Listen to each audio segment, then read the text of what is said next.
Magandang araw sa ating lahat mga ka-discovers. Dito tayo ngayon balik sa ating treasure hunting, markers at analyzation decoding kung saan dito ay may sapa na atin ngayon i-discovered.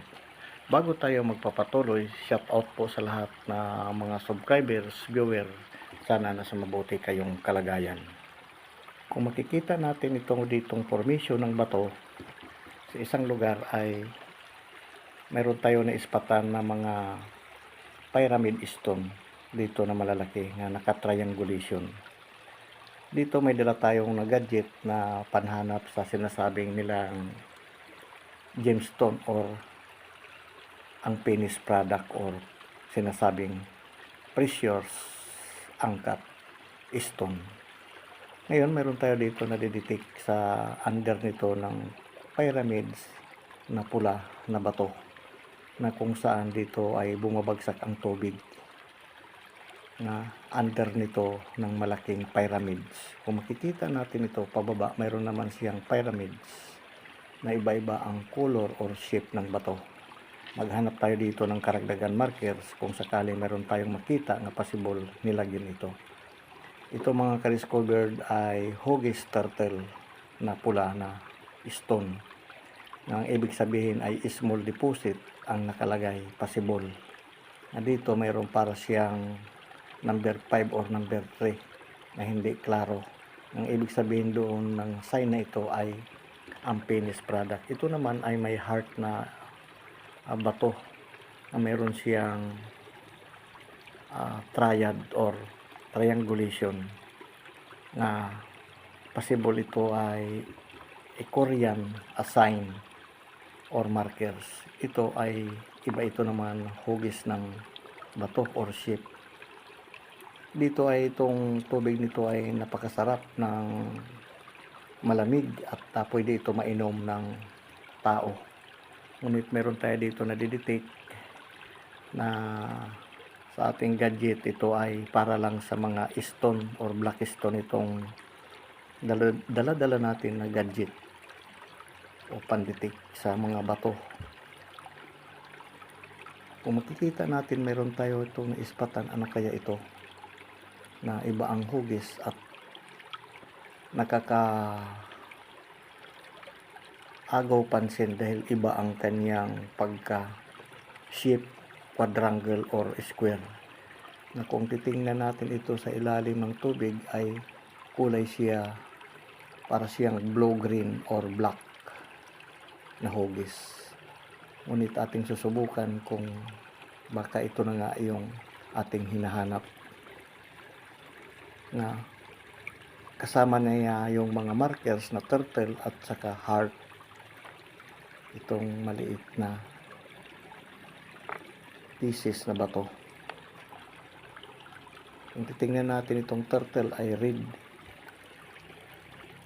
or ibang klaseng shape itong mga nakapagilid dito ng mga bato, na posible ito ay valuable stone mga ka-discover.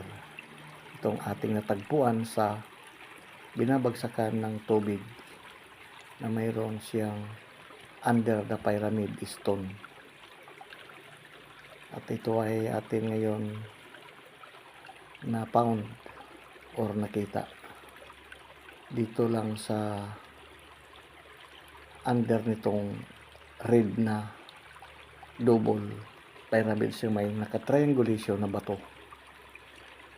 Ito pa no, yung heart nga at saka turtles yung kasama niya, na ito na nga yung hinahanap natin na valuable stone. Ayun, ito ay ating nakita, maliit lamang pero okay. Ito na yung stone na nakuha natin doon sa under the pyramid na bato o sa sapa at nalinisan natin, kaya ito na ang kanyang hugis at kulay. Kung titingnan natin ito ay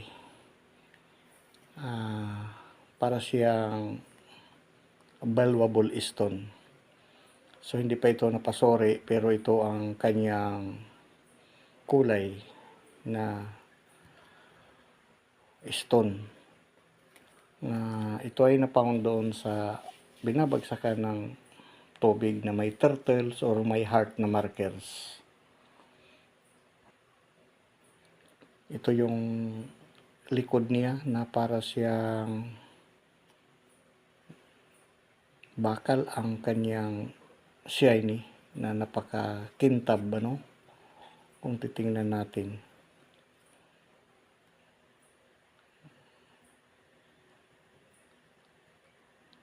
Yan. So sa inyong mga ka-hunter ay wag po nyo itapon yung mga black na sa inyong pagdidiging spot, ay possible ngayon na yung items or deposit na maliit na inyong lang tinatabi na pag malinisan, ito na po ang kanyang hugis na hindi natin maipaliwanag ang kanyang kinis or kulay. Ngayon ipapasori pa ito natin kung ano ba talaga itong stone or meteorite ba or ano klase. No, wala pa itong detection na malinaw kung anong kategory ito. Basta sinabi lang natin ay black stone po, di ba mga ka-discover, ay possible nga isa na itong items na maliit lamang po.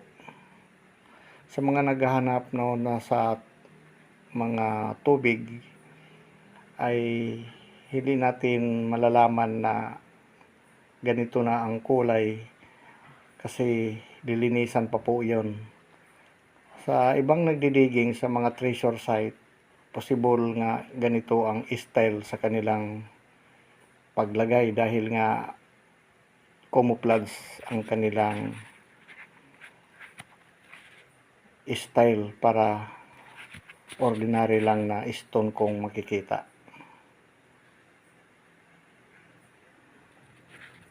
So ngayon nasilayan natin ang ating nakuha na pound na stone. So ngayon hanggang dito na lang si Green Discovery at marami po salamat sa ating panonood.